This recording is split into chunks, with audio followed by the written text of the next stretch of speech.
I never thought living with someone could feel this complicated. Not until Rowan Hale moved in, bringing with him a quiet storm of charm, mischief, and the kind of presence that made a room or an apartment feel charged. Before I go any further, I need to pause. If you're enjoying the story so far, like this video, share it with a friend, subscribe, and drop a comment telling us where you're watching from. Seriously, it's going to get hotter, and by the end, you'll feel every bit of tension and longing as if you were here in a room with us. You don't want to miss it. Rowan wasn't the type you forgot.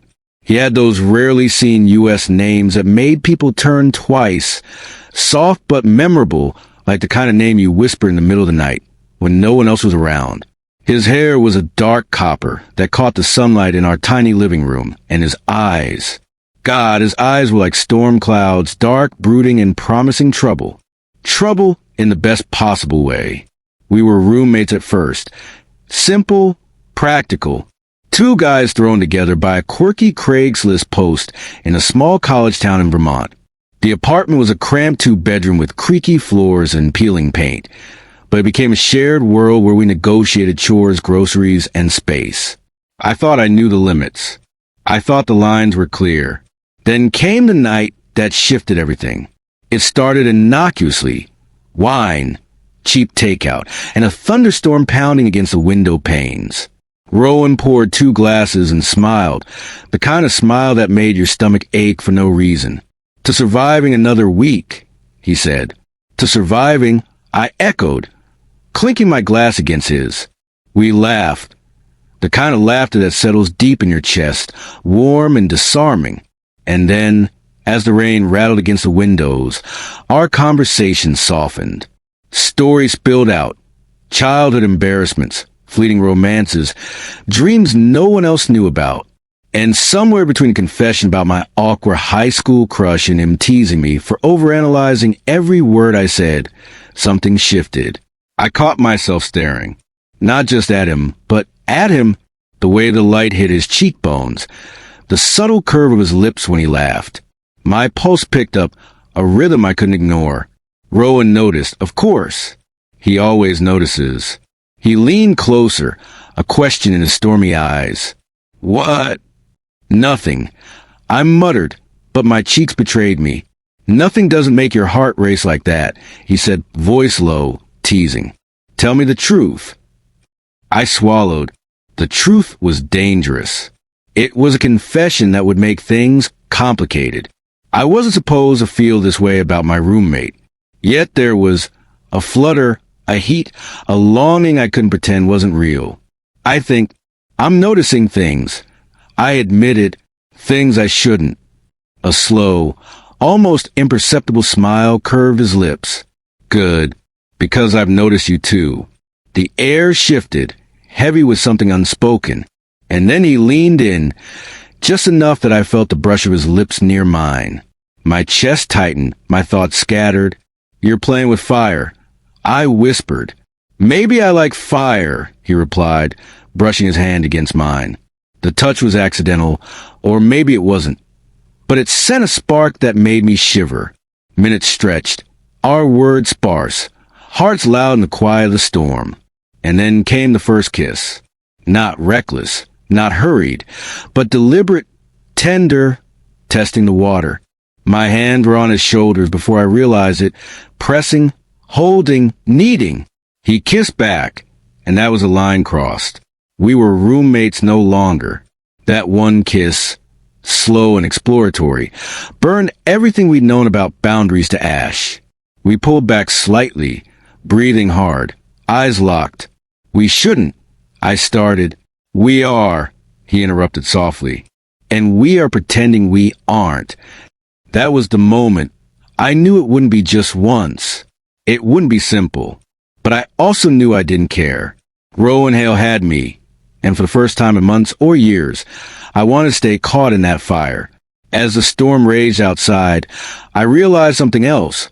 This was the start of something dangerous, intoxicating, and utterly irresistible. And I wasn't running. The days after that first kiss were strange. We walked the apartment like nothing had happened, sharing meals, TV time, even laundry.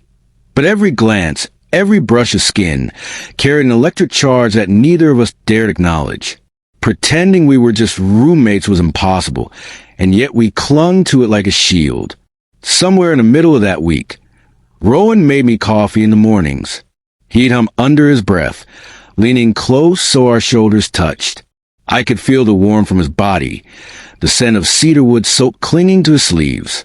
My heart did that thing, quickening, thumping, betraying me every time he smiled. And then came Thursday night, the night that shattered whatever resolve I thought I had. We'd stayed up late, editing paper for work, or at least pretending to, glasses of red wine in hand. Outside, the street lamps cast a golden glow across the apartment walls. I was sitting cross-legged on the couch when he leaned over, grabbed the remote, and our knees bumped. It was accidental, but I felt it in my bones. "You're always so tense," he said, voice low. "You should loosen up." "I am loose," I muttered, though my pulse betrayed me. He laughed softly, that quiet, teasing laugh that made me want to press myself against him. And then, without warning, his hand brushed mine. Not accidental this time. Fingers entwined, subtle but deliberate, holding on just a moment longer than necessary. I froze, heart pounding. "Rowan." He tilted his head, eyes darkening. "We're pretending we're just roommates, but you're thinking about it too, aren't you?" I wanted to deny it. I wanted to claim restraint. But the truth was a roaring fire I could no longer hide. "Yes," I admitted, voice low, "I can't stop thinking about you." A slow smile spread across his face. "Good, because I can't either." The words hung between us, heavy with everything we weren't supposed to say. And then he leaned closer, so close I could feel the warmth of his breath on my lips. "You remember that first kiss?" I nodded, swallowing hard. How could I forget? "That was just the beginning," he murmured, brushing his thumb across my hand. "You wanted more since that night." Don't lie. I couldn't lie. I wanted more closeness, more heat, more of him. My body and heart both ached in a way that scared me. He leaned in, pressing his lips against mine softly, just a brush at first. But it deepened quickly, deliberate and slow. My hands rose to his chest, feeling the steady thrum of his heartbeat beneath my fingers. He groaned softly against me, and I realized that our pretending was impossible. Minutes passed in silence and whispered breaths, and then he pulled back just slightly, his forehead resting against mine. "See," he whispered, "we're already breaking the rules." I laughed softly, shivering. "And it feels right." "Exactly," he said, eyes glinting. "So why pretend?" I didn't have an answer, because I knew the truth. Pretending made everything more intense.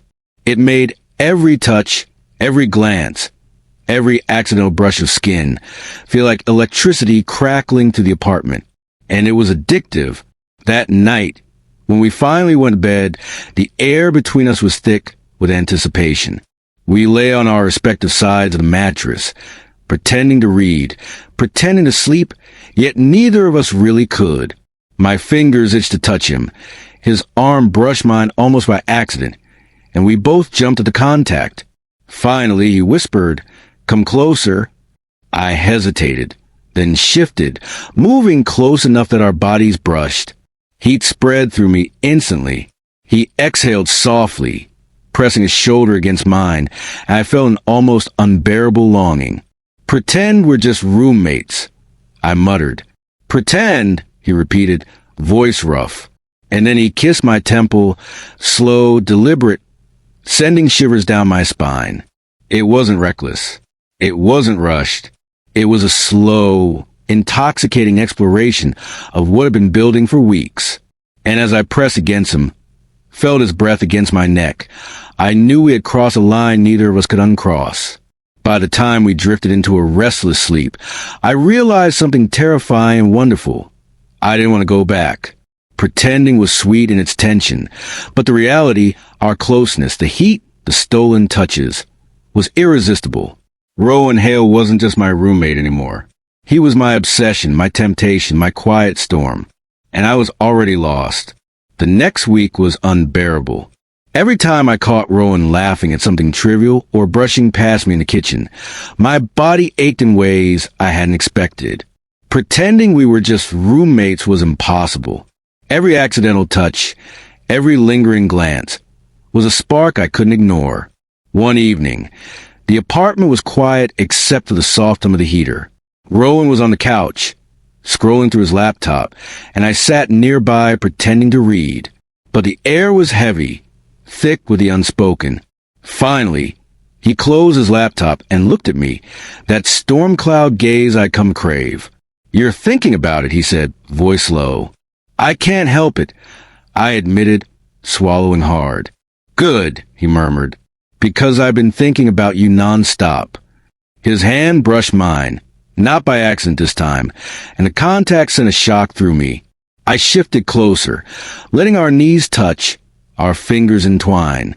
The tension between us was unbearable, delicious, and I wanted it more than I'd wanted anything in months. "Pretend we're just roommates," I whispered. He chuckled softly. "Pretend," he said, pressing a slow, deliberate kiss to my temple. Minutes turned into hours. We leaned together on the couch, hands exploring softly, teasing, building anticipation. Every brush of skin sent heat crawling through me. Every whisper made my chest ache. It was intoxicating, this dance of restraint and longing. By the time we finally moved to the bedroom, our hearts were racing, breaths short. We didn't rush. Instead, we took our time, undressing slowly, hands lingering on each other as if memorizing every curve, every edge. The night stretched long, filled with soft touches, kisses, and whispered confessions. By the time we collapsed together, tangled in sheets and warmth, I knew there was no going back. We weren't just roommates. We were lovers pretending not to be, caught in a delicious, irresistible tension that would never be the same. Morning light spilled across the apartment, golden and soft.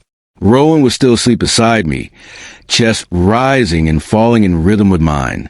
I traced a finger along his shoulder, feeling warmth, softness, the undeniable pull of him. "You awake?" he murmured, eyes opening, flashing that dangerous, playful grin. "Yeah," I said, try to sound casual. He reached over, tugging me closer, our lips meeting in a lazy, lingering kiss. "You know," he whispered, "we don't have to pretend anymore." I smiled, heart hammering. "I know." We spent the day wrapped in each other, talking, laughing, and exploring the kind of intimacy that went beyond the physical. Every touch, every glance, every shared secret built a connection that neither of us could, or wanted to, ignore. When evening came, we sat together on the couch, wine in hand, our legs tangled. He leaned against me, and I pressed my lips to his temple. "Rowan," I whispered. "Yes. I don't want this to ever end." He smiled, pressing his forehead to mine. "It won't, because you and I were done pretending." And in that quiet apartment, the city lights twinkling outside, we discovered a new truth. Love didn't need labels, rules, or pretense. All it needed was honesty, trust, and the courage to cross the line together. Rowan Hale wasn't just my roommate. He was my lover, my obsession, my safe place. And now, the person I wanted beside me for the rest of my life.